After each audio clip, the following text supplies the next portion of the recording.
Schönen guten Tag, liebe Freunde, danke für das Einschalten. Ich hoffe, euch geht's gut. Juri aus Sibirien grüßt euch ganz herzlich. In diesem Video möchte ich euch weitere Nachrichten aus Russland gerne vorstellen. Und einige von ihnen können auch für euch interessant sein, weil es um die Migration geht. Russland ist ein sehr großes Land und bei uns passiert jede Woche etwas Neues. Habt ihr wirklich ein Interesse für das Alltagsleben in Russland? Dann bleibt bitte dran. Los geht's! Leitzins in Russland. Die russische Zentralbank senkt zum 4. Mal in Folge den Leitzins. Diesmal fiel der Schritt jedoch bescheiden aus. Nur um 0,5 Prozentpunkte auf 16,5%. Gleichzeitig machte die Bank deutlich, im Dezember wird es keine weitere Senkung geben. Die Prognosen für Inflation und Wirtschaftswachstum wurden angepasst. Warum also ist Entspannung noch verfrüht? Laut der Analystin Natalia Miltschakova von Freedom Finance Global handelt es sich um eine Kompromissentscheidung. Einerseits sollen Unternehmen und Kreditnehmer entlastet werden, andererseits muss der Schutz der Bevölkerung vor steigenden Preisen gewährleistet bleiben. Ursprünglich wollte die Zentralbank bis 2026 eine stabile Inflation von 4% erreichen. Jetzt räumt sie ein, dass dies später geschehen wird. Der Ökonom Grigori Chernow von der Hochschule für Wirtschaft erklärt, die Zentralbank akzeptiert eine leichte Überschreitung der 4%-Marke aufgrund einmaliger Faktoren und das ist letztlich positiv für die Wirtschaft. Zu diesen Faktoren zählen die Erhöhung der Mehrwertsteuer ab dem 1. Januar 2026 auf 22% sowie steigende Staatsausgaben im Jahr 2025. Beides könnte den Preisdruck erhöhen. Dennoch glaubt Jewgeni Gorjunow vom Gaidar-Institut, dass die Inflation schon im ersten Quartal 2026 auf das Zielniveau von 4% zurückkehrt. Beim Wirtschaftswachstum sind sich die Experten hingegen einig. Die Dynamik hat sich spürbar verlangsamt und 2025 dürfte das Wachstum nur zwischen 0,5% und 1% liegen. Der neue Prognosekorridor der Zentralbank. Eine durchschnittliche Leitzinsrate von 13 bis 15% im Jahr 2026 und ein Inflationsziel von 4% erst 2027. Miltschakova betont, auch ein Zinssatz von 16,5% bleibt sehr hoch. Dazu kommen die niedrigen erwarteten Ölpreise, rund 59 US-Dollar pro Barrel Brent im Jahr 2026. Ein weiterer wichtiger Hinweis kam von Elvira Nabiulina. Im Dezember konnte die Zentralbank die Zinsen unverändert lassen. Das bedeutet, ein schnelles Wirtschaftswunder ist nicht in Sicht. Für den Aktienmarkt ist das ein Signal zum Verkauf, für den Rubel dagegen ein Zeichen der Stärke. Der allgemeine Trend zur Zinssenkung dürfte sich dennoch fortsetzen, mit möglichen Pausen. Die erste davon erwartet Miltschakova bereits im Dezember, kurz vor der Mehrwertsteuererhöhung. Laut Chernow wird die Kreditverfügbarkeit spürbar erst in der zweiten Jahreshälfte 2026 steigen. Mobilfunk in Russland. Ab November 2025 erhalten russische Mobilfunkanbieter neue Befugnisse. Sie dürfen überzählige SIM-Karten sperren, wenn festgestellt wird, dass eine Person mehr als 20 Telefonnummern besitzt. Die Betreiber müssen alle Kunden überprüfen, die ihre Verträge vor dem 1. April dieses Jahres abgeschlossen haben und sicherstellen, dass die zulässigen Höchstgrenze nicht überschritten wird.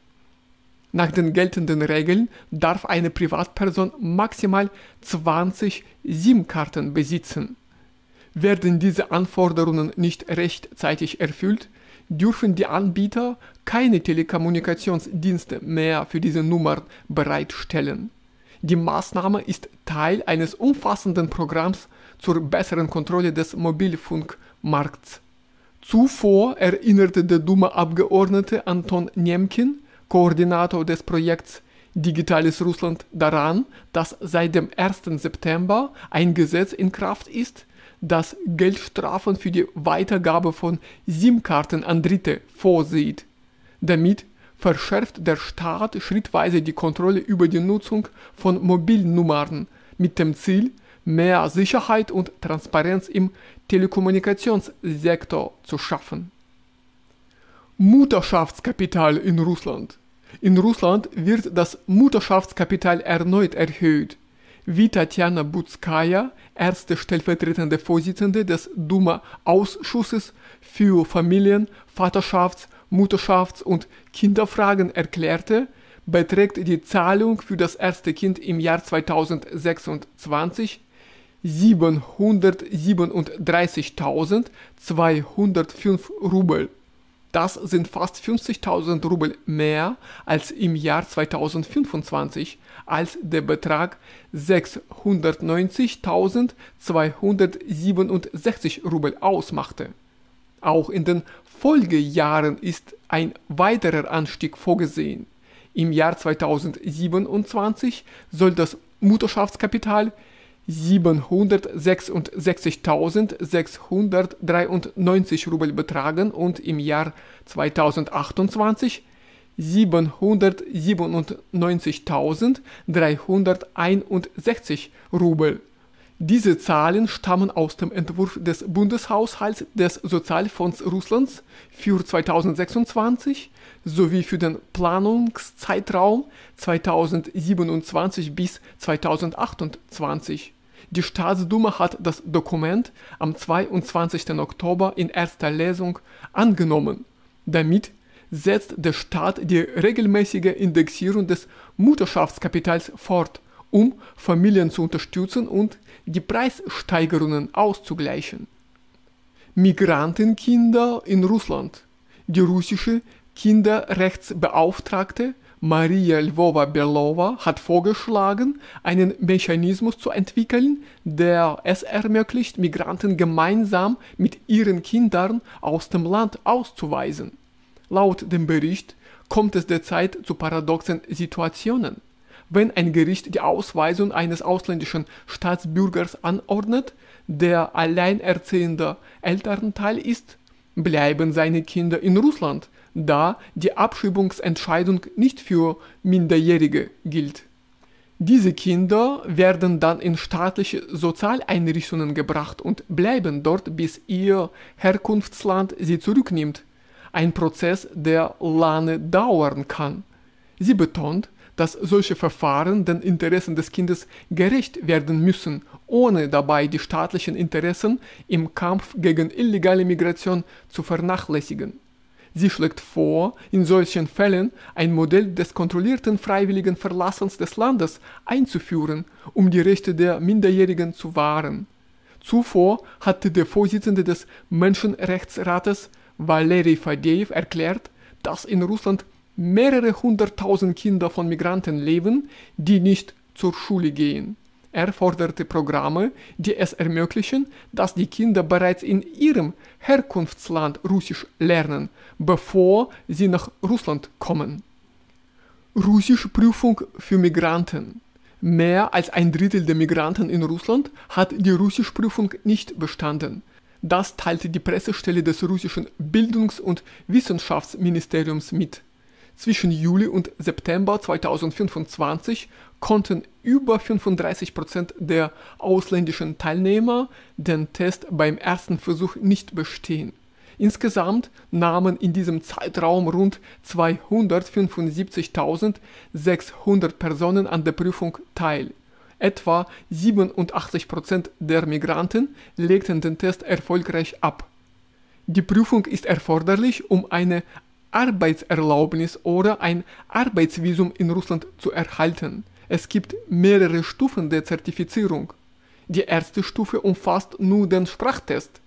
Die zweite ist notwendig für eine vorübergehende Aufenthaltserlaubnis und die dritte für die unbefristete Niederlassungserlaubnis.